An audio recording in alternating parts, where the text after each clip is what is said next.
Salve pessoal, tudo bem? Se inscreva no canal aí pra dar uma fortalecida, beleza? Pra eu continuar trazendo vídeos pra vocês aqui. E, claro, curte, comenta, pode comentar aí que eu vou responder. Compartilha se puder, porque vocês sabem que vai gostar. Tamo junto. O caso de hoje é sobre o Sid Vicious e a Nancy Spungen. O Sid Vicious e a Nancy Spungen foram figuras centrais na cena punk rock dos anos 70, conhecidos por um relacionamento intenso, destrutivo e marcado pelo abuso de substâncias que terminou em tragédia. Quem foi Sid Vicious, né? Ele nasceu em 57 e morreu em 79, tá? O nome real dele é John Simon Rich. E na música o papel dele foi que ele entrou pro Sex Pistols em 77 como baixista, substituindo o Glenn Matlock, apesar de mal saber tocar o instrumento na época. Ele tornou-se um ícone visual do movimento punk devido ao seu comportamento agressivo e visual rebelde. E a Nancy Spungen? Ela nasceu em 58 e morreu em 78. Ela era americana da Filadélfia, mudou-se para Londres e tornou-se uma grupo famosa na cena punk. Frequentemente descrita como uma influência isoladora para Sid, o que gerou tensões com os outros membros dos Sex Pistols. O relacionamento deles é tragédia, tá? Mas a gente vai se aprofundar mais nisso. O casal viveu um romance turbulento no Hotel Chelsea, em Nova York, dependentes de heroína. E aí ocorreu a morte da Nancy em 12 de outubro de 78. Ela foi encontrada morta com uma única facada no abdômen no banheiro do quarto do casal. A morte dela é um dos episódios mais sombrios e debatidos da história do rock. Ocorreu no quarto 100 do Hotel Chelsea, em Nova York, onde ela e o Sid viviam há cerca de 2 meses. Eu vou passar agora para vocês a cronologia detalhada e os fatos que ocorreram naquele dia, tá? A noite de 11 para 12 de outubro. Tava rolando uma festa lá com muita droga, e o quarto era um fluxo constante de traficantes conhecidos. Naquela noite, o Sid teria consumido uma dose massiva de Tuinal, um forte barbitúrico, o que, segundo testemunhas e biógrafos, o teria deixado em estado de estupor ou inconsciência por várias horas. Aí ocorreu um barulho. Por volta das 7h30 da manhã, outros hóspedes relataram ter ouvido gemidos femininos vindos do quarto 100. Aí quando que ocorreu a descoberta do corpo? Teve um chamado às 10 da manhã, o Sid ligou para a recepção do hotel pedindo ajuda, dizendo que algo havia acontecido. A Nancy foi encontrada no banheiro, caída sob a pia, vestindo apenas roupas íntimas pretas. Havia uma trilha de sangue que ia da cama até o banheiro. A causa da morte dela foi devido a uma única facada no baixo abdômen, que causou uma hemorragia interna fatal. A arma utilizada era uma faca de caça de 13 centímetros, modelo 007, que Sid havia comprado pouco tempo antes na Times Square. Aí ocorreu a prisão do Sid, né? O Sid foi preso e indiciado pelo assassinato. Ele alternava entre alegar que não se lembrava de nada e confessar o crime. As reações dele ao ser confrontado pela polícia e vizinhos, o comportamento dele foi errático, tá? Devido ao seu estado de embriaguez e choque. Aí diz que ele foi visto vagando pelos corredores, chorando e agitado. Ele chegou a confessar o crime inicialmente, dizendo: "Eu fiz isso, porque sou um cachorro imundo." Mais tarde ele retratou a confissão, alegando que estava dormindo e que ao acordar já encontrou a Nancy morta, sugerindo até que ela poderia ter caído sobre a faca. Coisa louca, né? Investigação e os desdobramentos técnicos desse caso, tá? Embora o caso tenha sido encerrado precocemente, os investigadores e os biógrafos apontaram lacunas no processo que alimentam debates até hoje. Havia uma questão de dinheiro. Tem uns relatos que indicam que o casal possuía uma quantia significativa de dinheiro em espécie no quarto, proveniente de apresentações musicais que não foi localizada pela polícia após o ocorrido. Aí houve uma presença de terceiros, né? Porque os registros da época mencionam a identificação de impressões digitais de outras pessoas no local, o que levanta questões sobre quem mais teria frequentado o quarto naquela noite. Aí tem uma teoria sobre assalto. Uma das hipóteses levantadas por defensores de Sid sugere a possibilidade de uma tentativa de roubo cometida por terceiros enquanto o músico estava sob efeitos de sedativos, incapaz de reagir ou testemunhar os fatos. O processo judicial contra o Sid Vicious não chegou a uma conclusão definitiva, tá? Pois o músico faleceu em fevereiro de 79, poucos meses após o incidente, antes que o julgamento ocorresse.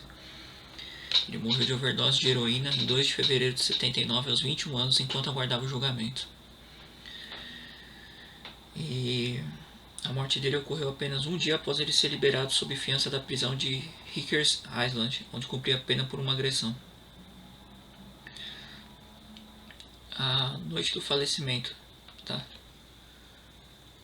A noite do falecimento do Cid aconteceu o seguinte: estava rolando uma comemoração. O Cid ele celebrou sua liberdade com uma festa no apartamento de sua nova namorada, Michelle Robinson, em Greenwich Village. A droga. Durante a festa, Cid consumiu heroína. Relatos indicam que a droga era de extrema pureza. Aí por volta da meia-noite ele tomou uma dose, desmaiou e teve convulsões, mas pareceu se recuperar e foi dormir por volta das 3 da manhã. O corpo dele foi encontrado na manhã seguinte pela sua mãe, Anne Beverly, e Michelle Robinson. A autópsia confirmou a morte por acúmulo de fluido nos pulmões, compatível com overdose. Só que foi encontrado um bilhete de suicídio. Tem o bilhete de suicídio. Anos após a morte, sua mãe afirmou ter encontrado um bilhete de suicídio no bolso da jaqueta de Cid. No texto, Cid expressava o desejo de ser enterrado ao lado de Nancy Spang. Essas foram as palavras aqui, tá? Do bilhete. Tínhamos um pacto de morte e eu tenho que cumprir minha parte do acordo. Por favor, enterre-me ao lado da minha querida. Enterre-me com minha jaqueta de couro, jeans e botas de motociclista. Adeus. Fim do bilhete. Agora tem umas teorias e polêmicas envolvendo até a mãe dele, tá?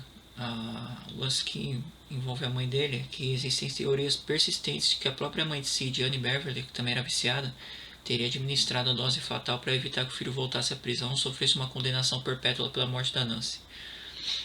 E da baixa tolerância. Outra explicação técnica é que devido ao tempo que passou limpo na prisão, o corpo do Cid não suportou a dose de heroína pura que ele costumava consumir anteriormente.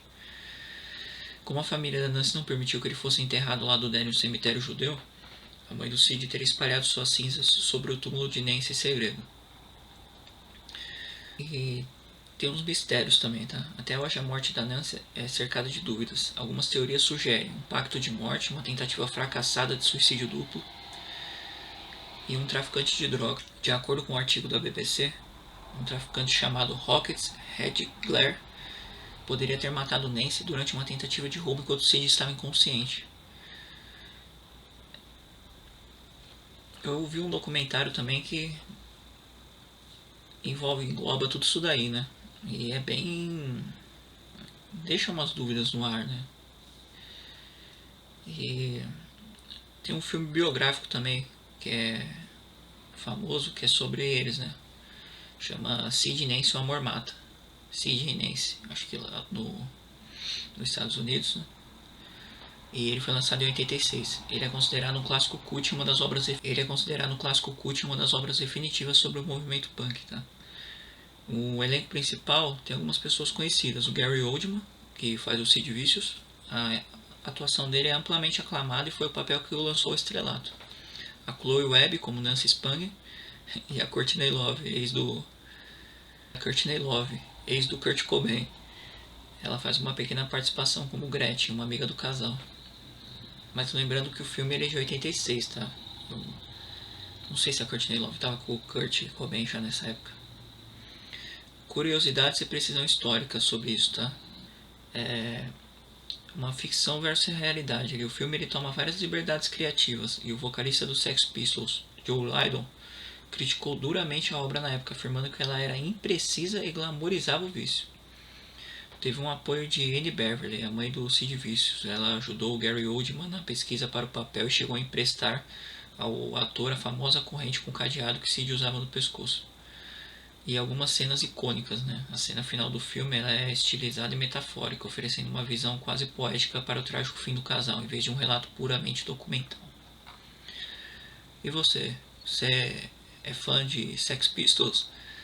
Eu particularmente não curto, mas me diz aí nos comentários o que você acha dessa história.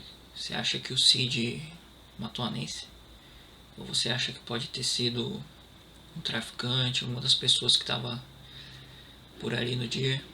A morte do Cid pode ter sido ali a droga administrada pela mãe dele? Ou será que ele cometeu suicídio ou ele deu azar ali na hora de se acabar na droga? Me diz aí nos comentários, eu quero ouvir sua opinião. Não se esqueça de se inscrever no canal, beleza? Vai me ajudar muito, de verdade. Se inscrever, curtir o vídeo é super importante. Tamo junto. Até amanhã.